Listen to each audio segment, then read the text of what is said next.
শ্রাবণ মাস চলছে আর অনেকেই এই শ্রাবণ মাসে সোমবারগুলোতে ব্রত পালন করেন। তো তাদের উদ্দেশ্যেই আজ নিয়ে এসেছি একদম উপোসের দিনের কথা মাথায় রেখে ভীষণ সহজ, দারুণ সুস্বাদু এবং ঝরঝরে একটা সাবুর পোলাওয়ের রেসিপি। নমস্কার বন্ধুরা, মেঘার সাথে বাঙালিয়ানার আরো একটি নতুন পর্বে আপনাদের সবাইকে স্বাগত। তো সাবুর পোলাও বানানোর জন্য চেষ্টা করবেন বড় দানার সাবু নিতে। আমি এখানে 1 কাপ সাবুদানা নিয়ে সাবুদানাটাকে 3-4 বার জল পাল্টে পাল্টে ভালো করে ধুয়ে নিয়েছি যাতে সাবুর স্টার্চটা বেরিয়ে যায়।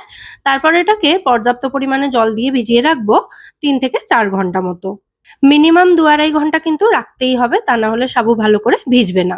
তো মোটামুটি আমি 3-3.5 ঘন্টা মতো রেখেছিলাম। আর এখন সাবুটা ভালো মতো নরম হয়ে গেছে। একটা সাবু এভাবে একটু চিপে দেখে নেবেন। দেখুন খুব সুন্দরভাবে সাবুটা নরম হয়ে গেছে। তো এবার সাবুটা জল ঝরিয়ে নেব একটা ছাঁকনির উপরে রেখে। এবার চলে যাই মেন রান্নার দিকে। গ্যাসে একটা ফ্রাইং প্যান গরম করে তার মধ্যে 2 টেবিল চামচ মতো ঘি দিয়েছি। রান্নাটা আমি ঘি দিয়ে করছি, যেহেতু উপোসের দিনের কথা মাথায় রেখে করছি, সেই কারণেই আপনারা সাদা তেল দিয়েও করতে পারেন। তো ঘিতে প্রথমে বেশ খানিকটা চিনেবাদাম দিয়ে চিনেবাদামগুলোকে ভালো করে ভেজে তুলে নেব। 1 থেকে 1.5 মিনিটেই চিনেবাদাম ভালো মতো ভাজা হয়ে যাবে। তো তারপর এগুলোকে ঘিটা ঝরিয়ে তুলে নিতে হবে। তারপর 1 মুঠো মতো কিশমিশ দিয়ে কিশমিশগুলোকেও একদম ফুলে নাদুস নুদুস হওয়া পর্যন্ত ভেজে নিয়ে তারপর এগুলোকেও তুলে নিতে হবে। দেখুন কি সুন্দর ফুলে একদম পাশবালিশের মতো হয়ে গেছে। তো এরপর বাকি যেটুকু ঘি আছে তার মধ্যেই দিয়ে দিলাম আমি 1 চা চামচ পরিমাণে গোটা জিরে, আর তার সাথে একটু কারি পাতা দিয়েছি। কারি পাতাটা চাইলে নাও দিতে পারেন। আর উপোসের দিনের কথা মাথায় রেখে করছি বলে আমি গরম মসলা দিলাম না, মানে গোটা গরম মসলা ফোড়নে দিলাম না, তবে আপনারা চাইলে সেটাও দিতে পারেন।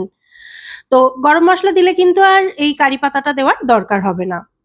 তো জিরে এবং কারি পাতাটা ভালো করে ভেজে নেওয়ার পর এর মধ্যে ছোট এবং ডুমো টুকরো করে কেটে রাখা আলু এবং গাজর দিয়েছি আমি। তারপর দিয়ে দিচ্ছি এর মধ্যে সৈন্দক লবণ। আলু এবং গাজরটা ভাজতে ভাজতে যাতে নরমও হয়ে যায় সেই জন্য একটু সময় নিয়ে ভাজতে হবে। আর ভাজার সময় যদি নুনটা দেওয়া হয় তাহলে আলু, গাজর এগুলোও কিন্তু ভাজা হওয়ার সময় এর মধ্যে নুনটা ঠিকঠাক ঢুকে যাবে।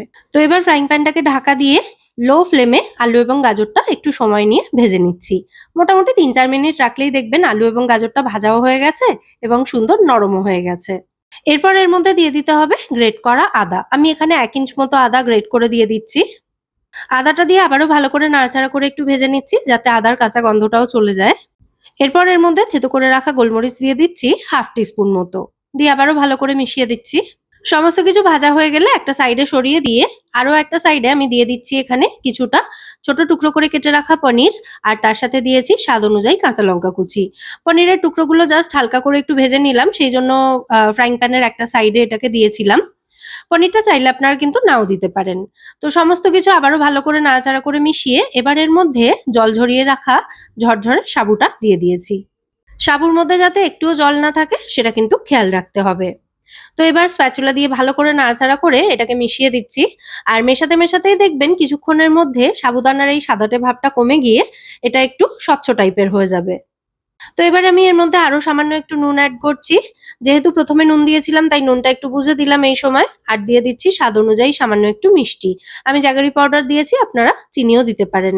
আর দিয়েছি আরো সামান্য একটু গোলমরিচ গুঁড়ো। দিয়ে আবারও ভালো করে মিশিয়ে দিচ্ছি। আর সাবুটা দেখুন অলরেডি একটু কিন্তু স্বচ্ছ হতে শুরু করেছে। যে চিনেবাদামটা ভেজে রেখেছিলাম তার থেকে অর্ধেকটা একটা হামানদিস্তের মধ্যে নিয়ে সেটাকে এরকম আধ ভাঙা করে এর মধ্যে মিশিয়ে দিলাম। দিয়ে আবারও একটু নাড়াচাড়া করে দিয়ে তারপর ফ্রাইং প্যানটাকে ঢাকা দিয়ে এটাকে একদম লো ফ্লেমে 3 থেকে 4 মিনিট রেখে দেব। 3-4 মিনিট রাখার পর আবারও আমি ঢাকনাটা খুলে নিয়ে ভালো করে এটাকে নাড়াচাড়া করে মিশিয়ে দিচ্ছি। আর এই সময় দেখুন সাবুদানার কালারটা কিন্তু অনেকটাই স্বচ্ছ হয়ে গেছে। তো সবশেষে এর মধ্যে আগে থেকে ভেজে রাখা চিনেবাদাম এবং কিশমিশটাও দিয়ে দিলাম। দিয়ে আবারও ভালো করে একবার মিশিয়ে দিচ্ছি। আমাদের সাবুর পোলাও কিন্তু এখানে অলমোস্ট রেডি। আমি একটু কাছ থেকে দেখিয়ে দিই তাহলে আপনাদের বুঝতে আরো সুবিধা হবে। দেখুন সাবুদানার কালারটা কিন্তু একদম এরকম স্বচ্ছ হয়ে গেছে কাঁচের মতো। ব্যাস আমাদের দারুণ সুস্বাদু সাবুর পোলাও এখানে একদম রেডি। দেখুন প্রত্যেকটা সাবুর দানা কিন্তু একদম আলাদা আলাদা রয়েছে, একটা আরেকটার সাথে কিন্তু জড়িয়ে যায়নি। তো এতে আর কিছু অ্যাড করার নেই। এবার আমি এটা নামিয়ে সার্ভ করে দেব। উপোসের দিনগুলোর জন্য এই সাবুর পোলাও কিন্তু বেস্ট একটা অপশন। অবশ্যই রেসিপিটা বাড়িতে আপনারা ট্রাই করে দেখতে পারেন। খেতে যেমন সুস্বাদু হয় বানানো ততটাই সহজ, দেখেই বুঝতে পারলেন আশা করি। তো আজকে এই সাবুর পোলাওয়ের রেসিপিটা যদি আপনাদের ভালো লেগে থাকে ভিডিওটাকে বরাবরের মতো একটা লাইক এবং শেয়ার করে দেওয়ার অনুরোধ রইল। সাথে এরকমই নিত্য নতুন রেসিপি পাওয়ার জন্য চাইলে আমার চ্যানেলটাও সাবস্ক্রাইব করে আমার পাশে থাকতে পারেন এবং আমায় সাপোর্ট করতে পারেন। তো ওপর থেকে সামান্য একটু ধনেপাতা কুচি ছড়িয়ে তারপর আমি সার্ভ করছি, তবে এটা কিন্তু সম্পূর্ণ অপশনাল। যাই হোক, আজ তাহলে এ পর্যন্তই। আবার দেখা হবে আপনাদের সঙ্গে পরের পর্বে নতুন কোনো রেসিপির সাথে। সবাই সুস্থ থাকবেন, ভালো থাকবেন এবং সব্বাইকে খুব ভালো রাখবেন। নমস্কার।